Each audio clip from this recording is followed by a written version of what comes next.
Assalamu alaikum, welcome to Game Changer. I'm Maryam Zia. In today's program, we will be talking about the harrowing situation in Gaza, where of course the death toll from Israel's aggression continues to mount. As of now, more than 38,000 innocent Palestinians, including and mostly women and children, have been killed. But according to researchers at the Lancet journal, the death toll from this conflict is more than 186,000, which includes, of course, the direct deaths from the conflict, and as well as, of course, the death toll from other diseases as well. In today's program, we will be talking about, of course, the impacts of this conflict and what lies ahead. We also know that there are also talks about peace negotiations and peace talks about the Joe Biden's, of course, which he presented in May. We'll be talking about the impacts of this and the ongoing talks in Egypt and Qatar. What are expectations from these talks, and what is the role of international actors in this conflict? We will also be talking about the humanitarian cost of this conflict. Of course, we know that World Food Program is talking about, of course, the hunger that is, of course, spreading each day in Palestine. To discuss this and more, we are joined in the studios by Mr. Naveed Aman Khan, who is analyst. Welcome to the program. We're also joined by Mr. Sheharyar, who is analyst. Welcome to the program. And we are joined online by Dr. Baqir Malik, who is expert in international affairs. Welcome to the program. Mr. Naveed, let me start with you. Of course, when we talk about this figure that is presented by the researchers at the Lancet journal, that is very harrowing. That the death toll is more than 186,000, which include deaths from non-communicable and other diseases as well. Of course, we know a lot of cancer patients are not getting their treatment done. What do you make of this situation, and what lies ahead for those suffering in Gaza and Palestine? Yes, Maryam. Unfortunately, since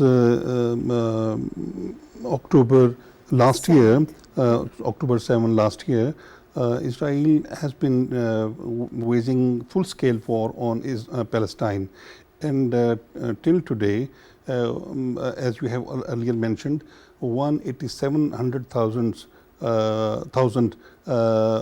Palestinians are perished. It is a very big toll, and more than 87,000 are known as seriously injured.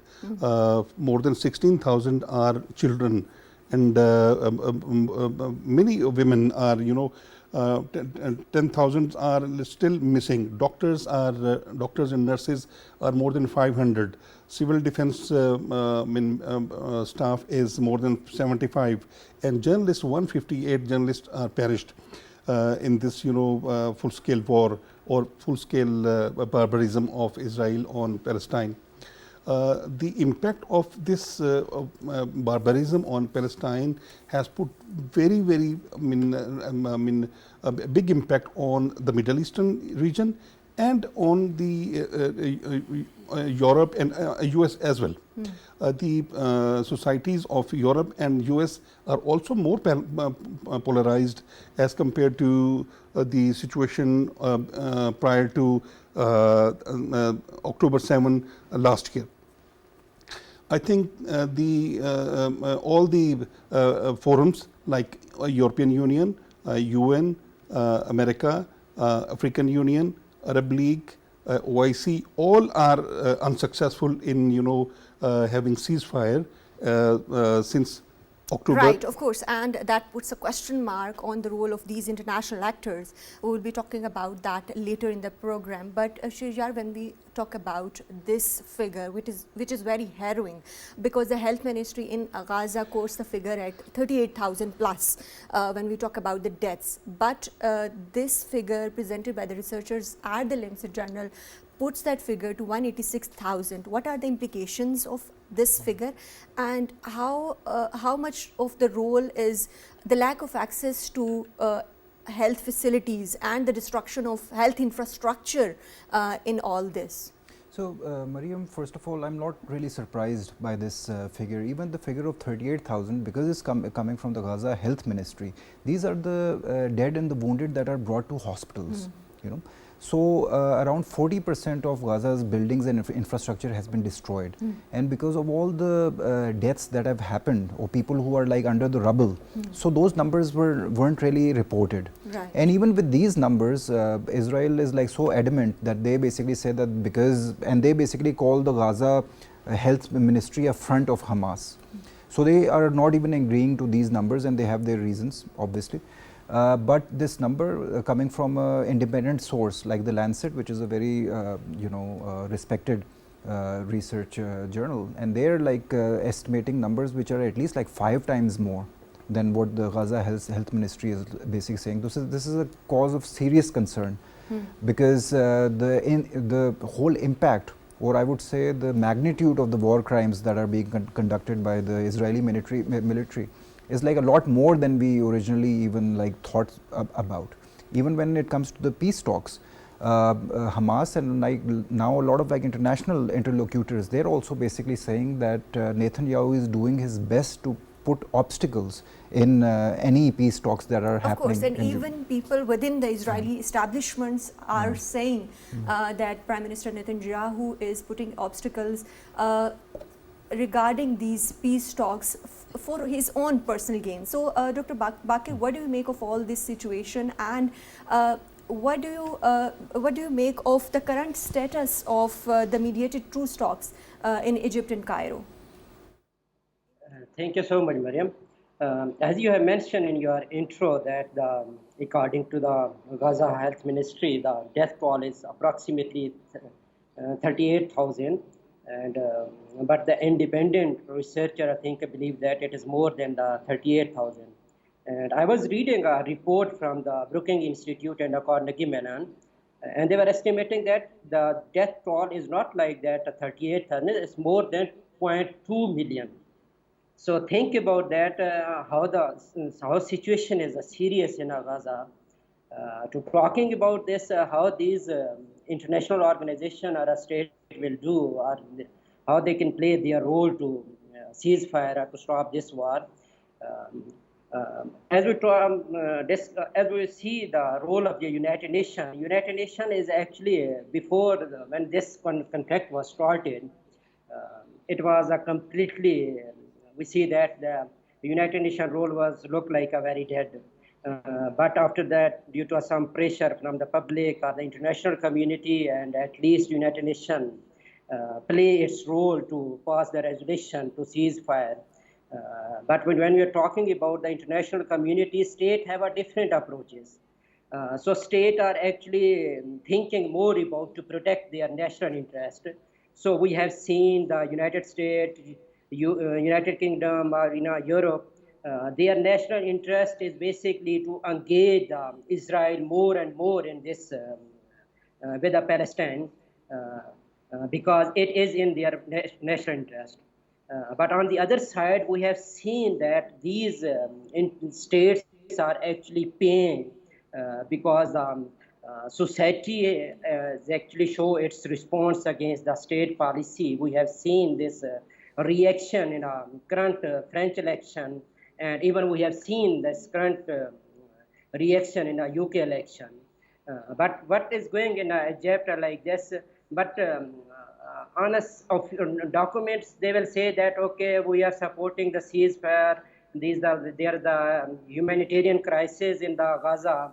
But actually, what I'm thinking that practically they will not do anything because they don't have a concern to protect the human rights or they work for the humanitarian.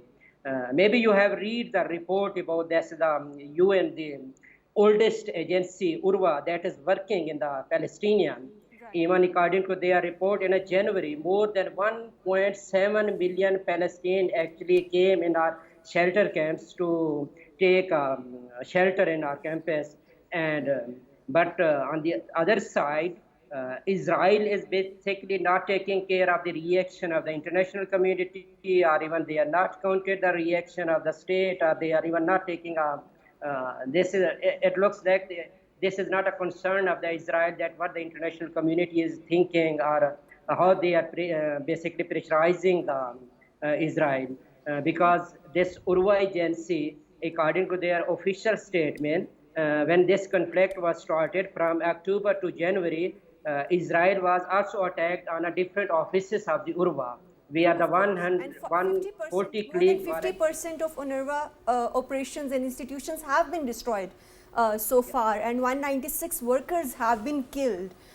So how do you see the response of international actors to this? Actually, international actor, if you say it's a state actor, state has actually worked to protect their national interests. They don't concern about the humanitarian law or humanity or like this.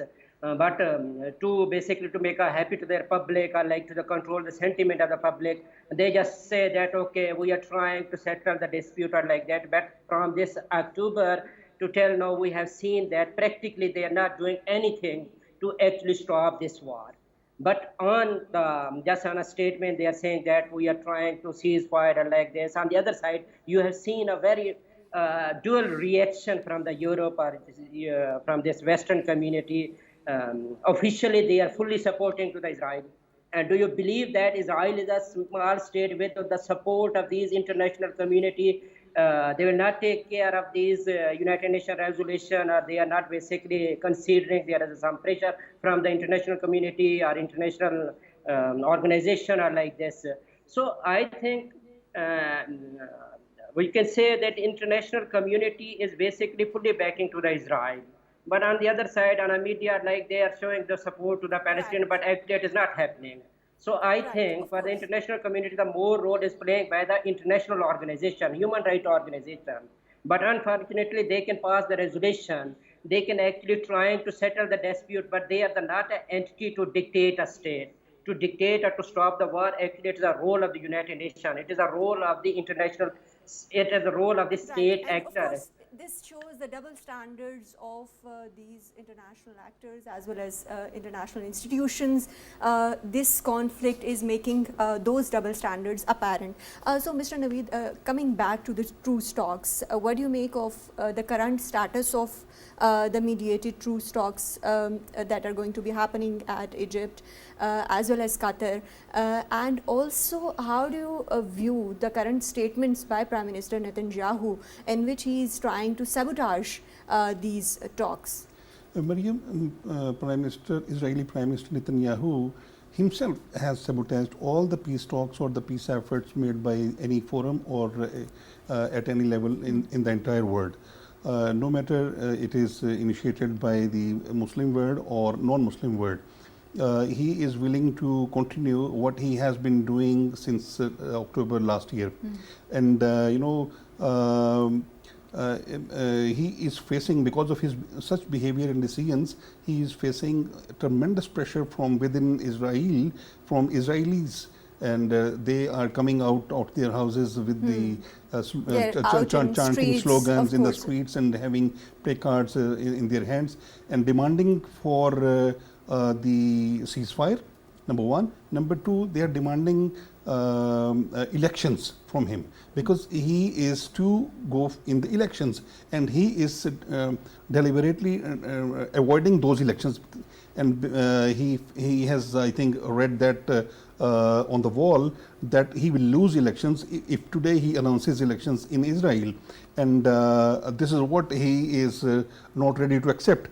That is why he is of the view to continue barbarism on Palestine as long as it is possible for him. But I know since last year, October, it has started, he will not be in the position to carry it on any longer for more months in in this year. It has really the Israel barbarism on Palestine has put very bad impact on British elections last week. Labour won, the Conservatives lost, and Rishi Sunak himself, he lost his position in the party, and his party, was badly rejected by the Of course, UK and Gaza people, was one of the main the issues. Muslim Right. voters in particular living in UK, they played very important role in the results of the parliamentary elections conducted in UK. That shows the anger and sentiment of the entire world. Right, right. In And particular, talking- the UK people. And talking about the anger and sentiment of the people, of course, within Israel, there is a lot of pressure on Prime Minister Netanyahu, talking about the protests that are ongoing in Tel Aviv and Jerusalem. Do you think this is going to be a factor in putting pressure on Prime Minister Netanyahu in, of course, ongoing negotiations, truce negotiations, and what should we expect in the coming days? Because we know that, of course, yesterday these truce talks restarted. So, Maryam, I don't think that would have any effect, because first of all, Prime Minister Netanyahu, his survival depends on the fact that this whole massacre or like a genocide continues. So as soon as the ceasefire deal is reached, then he knows that his time in the government And is he up. will collapse, And obviously, yeah, because there are a lot of corruption cases going on against him. There's now obviously a lot of war crimes tribunals that will be judging on how the Israeli military reacted on that. So there are a lot of factors through which he doesn't have an incentive right now to even go, and that is why he is creating obstacles and hurdles. Whenever the peace talk is going forward in Egypt or Qatar, they either strike a UN school, they basically kill a lot of children and women. So this is his starting position, and a lot of negotiators and international interlocutors, they're basically saying that Netanyahu is coming from very hard negotiations, and this is basically set to fail, and if you were taking such a very strong position. So that's one area. Now one of their strongest backers, the US, they are also giving very strong statements. Even yesterday, Thomas Kirby, their spokesperson, he basically said that Israel is not doing enough to make sure that there are no civilian deaths in the strikes that they are doing. Yesterday, Israelis, they basically struck using jets UN school and killing around 15 to 20 children.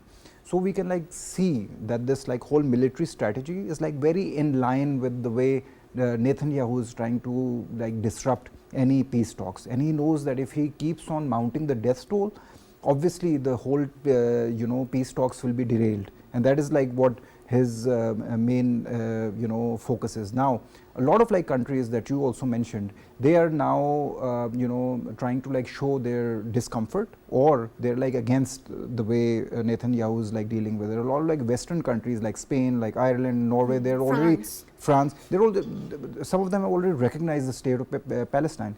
And what Netanyahu and his right-wing supporters are doing, they're basically saying that if any country recognizes Palestine, will increase the settlements in the West Bank.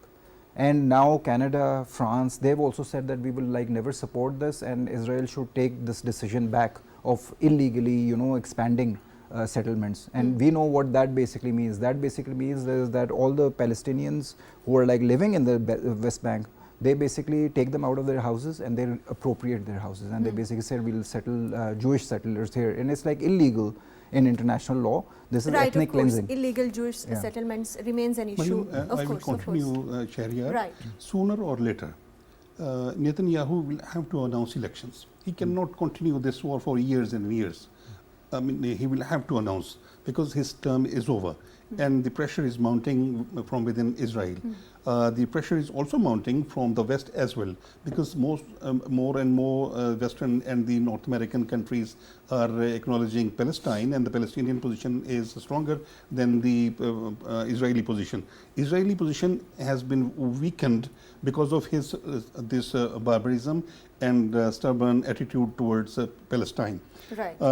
The one thing is very important in this regard is the outcome or the result of or the fate of Rishi Sunak has put pressure on Israeli Prime Minister as well, because he was the main supporter in the in US. Right. And because of his support to Israel, he has met his fate. And the same fate, I think, will be met in US as well, when Biden will be facing that pressure from the Americans in the elections. Forthcoming elections are very close in November this year, and Right. There's a lot of that will also discomfort. bring another change in the US. Right. There's a lot of discomfort, and of course we have been witnessing protests across the globe regarding Gaza issue. But Dr. Baqir, coming back to the discomfort that is of course increasing and putting pressure on Israel. What do you make of the recent statement by the Saudi foreign minister regarding putting sanctions on Israel, and how do you think that the international community is going to be responding to that, keeping in mind the previous ICC's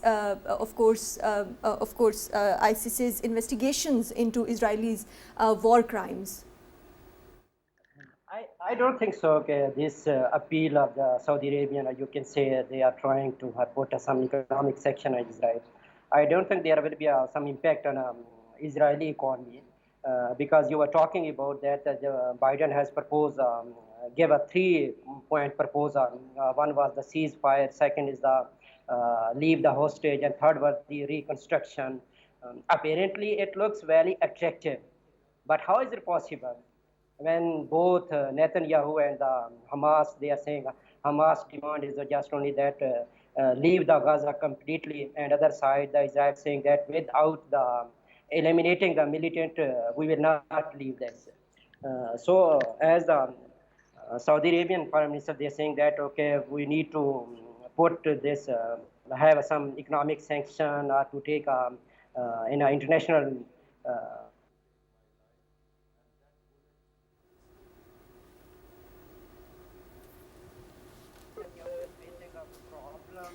Right. There's some technical issue. We can't hear Dr. Maryam, Baqir. So, Mr. Naveed, what do you make of Saudi minister's statement? This is the first time that Saudi Arabia has talked about putting sanctions on Israel. Yes, definitely. So, it is very important. This is significant. Very significant, and it has really strengthened the entire Muslim Ummah, and it is representation of the entire Muslim Ummah's voice as far as the solution of this matter is concerned. It will really have a significant impact on the peace talks as well, being carried on in the presence of Egypt and Qatar. I think but at the same time, Naveed Saab, we know that previous decisions, like of course, Israel is not listening to any of the international pressure. Of course, we know that ICC's investigations into Israel's war crime, as well as UN's Human Rights Council's reports, none of that mattered. As when we talk about the consequences of Israel's actions. So do you think that these kind of statements are going to be having an impact when we talk about economic impact on Israel?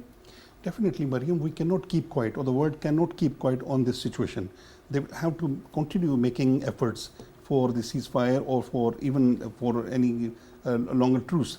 It should enhance pressure on the US authorities, because US authorities are the only authority or the people who can make the difference in Middle East. Until today, for the last 9 months, the peace talks or efforts have never been successful, and I think the world has not made very serious efforts as far as the ceasefire in Middle East is concerned. But the serious efforts will have to be made, and it is not the solution that we go in UN or we go to EU or we go to African Union and those forums prove themselves helpless. I think we will have to formulate any other forum in the world more effective than the present forums. Right, but even if the already existing forums are not working, so what's the point of making another forum?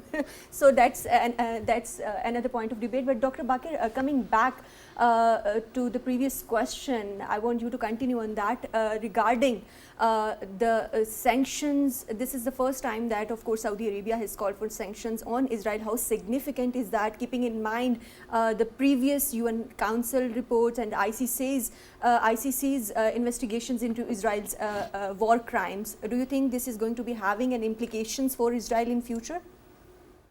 Yeah, I think so, because just saying that economic sanction on Israel is actually indicating that the Muslim community or Muslim world is basically feeling the pain of this Palestinian. So now they are actually trying to pressurize the Israel with the economic sanction, or saying that we need to put this Israel in a war crimes like this. But you have seen that actually this why this Muslim world or the international community attitude is changed from the last 2 or 3 months. It is because of the digital media. Because even if a state are trying to prevent the information or not sharing like this or having some other opinion, but due to this digitalization, basically the public are more active. It is almost impossible to stop the information. You have seen this impact of this kind of state policy in our current elections in a different part of the world like this. So I think from the Saudi Arabia, actually it is also giving the message to the rest of the Muslim world that if we are saying that we need to put, have some economic sanction to the Israel, other Muslim world also start like these things and must support to the Saudi Arabia or openly support to the Palestinian. It's just not like on a statement like this. It is time to need some practical step. At least even we are not like that fully, we can say that leave the Gaza like this. At least we are in a position to cease fire in the Gaza, so that we can stop the war like this. But on the other side, on the international community, I think it has also have some implication, because if some 2 or 3 Muslim countries start like this campaign against the Israel, or they are trying to convince the world community or international community economic sanction or put the Israel in a war crimes again. So it will have some serious consequences or implication for the Israel, not only for the Israel, but all those countries that are basically supporting or backing to the Israel, because automatically it has some implication on their policies. It has some implications is basically on their not only international policy, but also on a domestic policy. So this statement is significant in that term, that at least it opened the door for the other playing out. We will be witnessing in coming days. But Dr. Baqir, in your opinion, how has this war in Gaza and Israeli aggression on Gaza has impacted the broader geopolitical landscape in Middle East since October the 7th? I don't think so. There may be some major changing landscape in this region, because this conflict is not like 2 day, or we can say just 1 decade. It is almost 7 decades. You can say this conflict has started. But in a current situation, this conflict actually gave some another. It's also give us some other indication that now this conflict is basically not between state to state. This conflict is actually shifted from state to society, because we have seen there is a clear split in a society and a state. If state are fully supporting to the Israel, society is actually supporting to the Palestinian. So this is a major shift in that. What we have seen during this war is that state has some other policy, but society response was something other.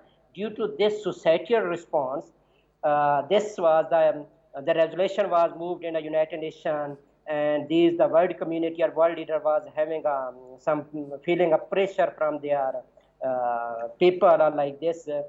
We have witnessed that there was a long protest, not only in the United States, but also in a different part of the Europe. So in that case, in the coming days, we can say that the conflict is just not like that between a state to state. It is between a state to state, and now society is also completely involved in this state.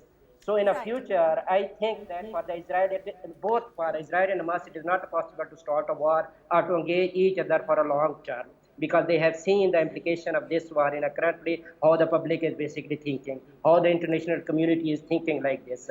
So on the Dr. Baqir, I want you to elaborate a bit more on how this war on Gaza has affected the international political dynamics and various protest movements across the globe. because if you have seen that, because we are living in the age of digitalization. So if state are supporting like this, then the public is basically reaction is something different like this.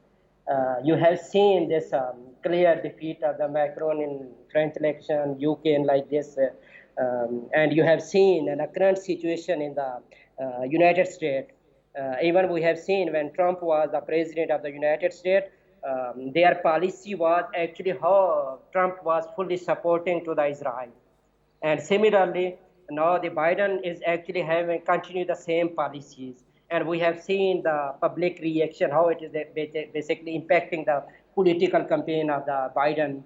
And now we have also seen the Trump stance in this area. Even he is even not given a public statement where he said that he is supporting to the Israel, or he is supporting like this operation or this war. So on a diplomatically, he said that it need to a ceasefire.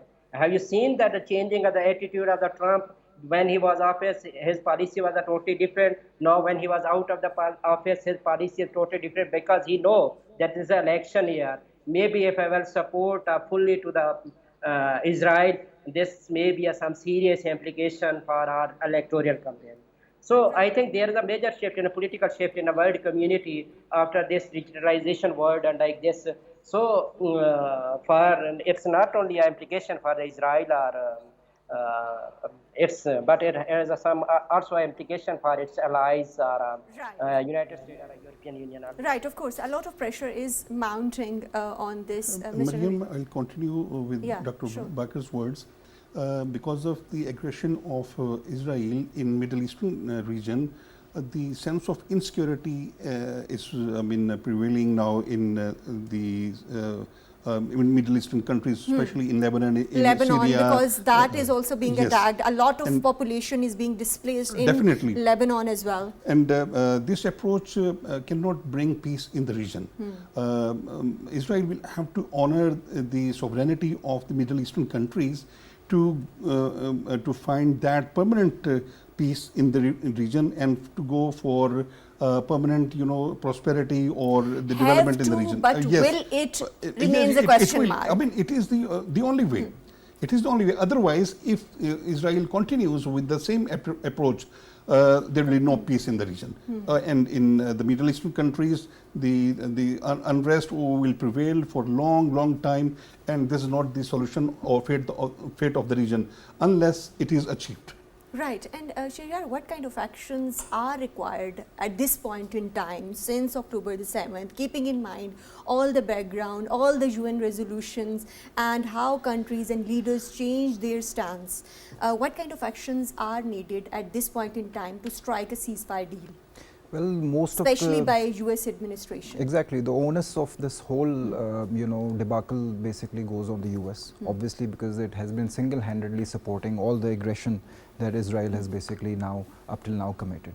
Now, if the whole elections, especially in the UK, should be a wake-up call for the Biden administration, that it would definitely have an impact on voter perceptions and how voters will be turning out in November.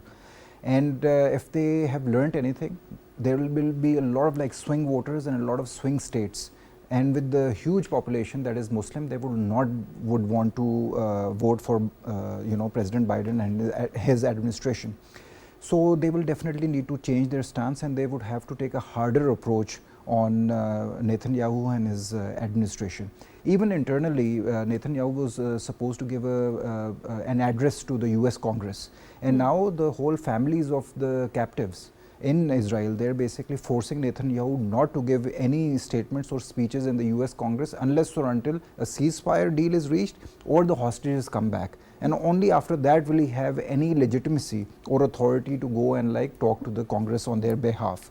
So they basically are kind of saying that the Netanyahu does not represent us in this, if it's a democratic setup, he does not, represent what we basically want from that side. And how has the rhetoric surrounding International Criminal Court with regards to Netanyahu has played into these perceptions, not only at home in Israel, but also the international perception? So most ardent supporters of Israel, like France, like Canada, a lot of like European countries, they're distancing themselves from what Israel is doing now, and they're also like giving open statements. If we see the statement of the new UK Prime Minister, as soon as he comes into office, he basically says that there should be a unilateral ceasefire, and that's also a change from his statement as well. Initial when the election, statement and in initial stance. statements, he was saying Israel has a right to basically stop their water and food to get the hostages back, and it was a very strong statement, and that basically went against the Labour Party, and we basically discussed this in the last program as well. And this should be a wake-up call for the rest of the countries that are going into elections. Even in France, the election results are in, and a lot of people were saying that the right wing in France would win, but overwhelmingly the left-wing politics and the west-wing politicians, they also got like a huge number of seats. That like whole wave of anti-Israeli sentiment has basically changed the whole election dynamics in France as well. And this will continue into the US elections, and Biden administration, if they want anything that goes in their favor, they would have to press really hard on Netanyahu and his administration. Right. Maryam, because of the attitude or approach of Israeli Prime Minister in Palestine, Rishi Sunak has met his fate in UK, and Macron has also met his fate in France. He has also been a very strong supporter of Netanyahu. Biden has been very strong supporter, and he will likely to meet the same fate in US, and the Muslim voters in US will again play a very important role in showing their sentiment in US, as they have shown sentiment in UK. So this is which is evident, and everything is now can be read on the wall. Coexistence is the only solution. It is the right of the Palestinians as well in the region to exist peacefully and prosper in the region, as Israelis are prospering or living in Israel.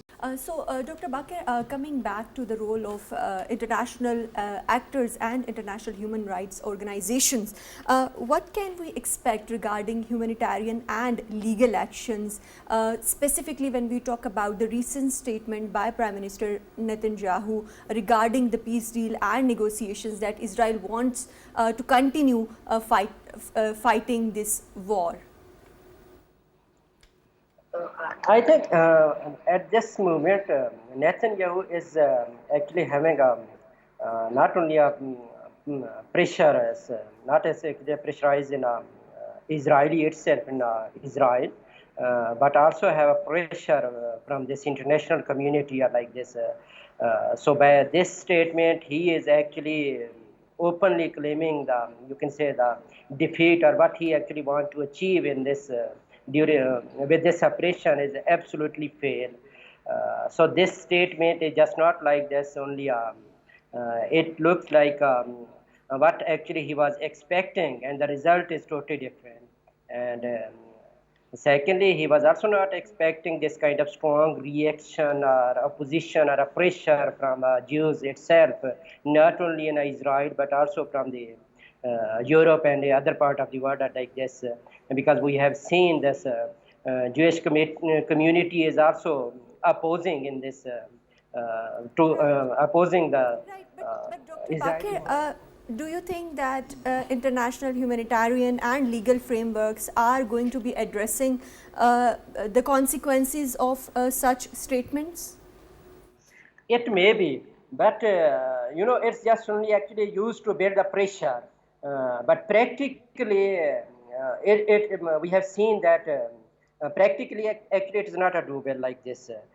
So in international politics, if these statements is basically appear from the international community, international human rights organization, or some international community like this, it can build a pressure from the other state like this. They need to stop, or they need to revise the policy. But practically, it is not like that. We can say that there's the statement from the international humanitarian organization or like this, they will have some legal implications, or we can say they will help to stop the war. At least they can minimize the conflict. At least they can pressurize the Israel. At least they can build a more pressure to the Netanyahu or like this. But practically, we can say it's not like that. There is no legal binding that state must obey or like this. So, on a politically, it is a, you can say to build a pressure. It's like this. These statements are very good. Okay, maybe this will help to cease fire, or at least to revise the policy, or they will come a dialogue between this Hamas and Israel like this, so they can help to settle the this conflict like this. But on the major, you can say, on a major perspective, I don't think so. There may be some legal implications, or we can say there is some maybe Israel, they will put the Israel in war crimes or like Netanyahu like this. So for the to build the pressurized or to convince the international community or convince your society, these statements actually have their own implications. There are consequences for the other state like this. From this, you can also build you can also build your perspective to the international community that how things are basically going in this region or like this. So Right, and coming back to the studios, Sheharyar, coming back to the situation on ground in Gaza, World Food Programme and other international human rights organizations are reporting catastrophic levels of hunger in Gaza. What kind of actions are needed at this point in time to address the hunger levels? Of course, we know that nearly 500,000 people are starving at this point in time in Gaza. So 500,000 people are starving, and people who are like living in camps, they're surviving on 3% of the water supply over there. So this is in itself is an international war crime if it's like investigated properly. Now the onus falls on all the international humanitarian organizations, the WHO, the World Food Programme, UNICEF, and all of these multilateral, donor organizations or implementing organizations, and international INGOs as well, that there is a humanitarian catastrophe that is like going on, and it's being televised live on TV. And it's like the onus of all of these countries historically who have been supporting Israel to now basically open unprecedented or unfettered access to Gaza, the refugee camps, so people can get their nutritional needs, they can get water, they can get access to health care as well. Because hundreds of trucks are still blocked at the border. So this is being done on purpose. For months. Yeah, this is being done on purpose, and if the Israeli military doesn't stop the trucks, they also direct the Israeli hardcore right-wing civilians. They tell them that this is the time when the trucks are coming, and these like Israeli civilians or these right-wing, civilians in Israel, they come and they physically try to stop the trucks. So it's the onus on the Israeli military as well and law enforcement as well that they should be giving unfettered access to the camps so these people can be served. Right. Mr. Naveed, last few words because we are pressed for time now. Maryam, two goals are set in the Middle East. Number one, permanent ceasefire. Number two is reconstruction of Palestine and rehabilitation of the Palestinians in the region. The Muslim world in particular and the entire world in general needs to come forward and go for the permanent ceasefire in the region and for the reconstruction and rehabilitation. This is the only way to give that survival, which is the right of the Palestinians in the region. And I think this is not very far and it is not very difficult to achieve. The US situation before the elections will play an important role if it is achieved. I mean, it will be very, very important for Palestine to have that, fruit outcome before the elections. Right. Thank you very much, Mr. Naveed Ahmad Khan, for joining us in today's program. Thank you very much, Mr. Sheharyar Khan, for joining us in today's program. Thank you very much, Dr. Baqir Malik, for joining us in today's program. As the humanitarian crisis continues in Gaza, of course, the onus is on the international community to address this issue. That's all from Game Changer tonight. Take care. Allah Hafiz.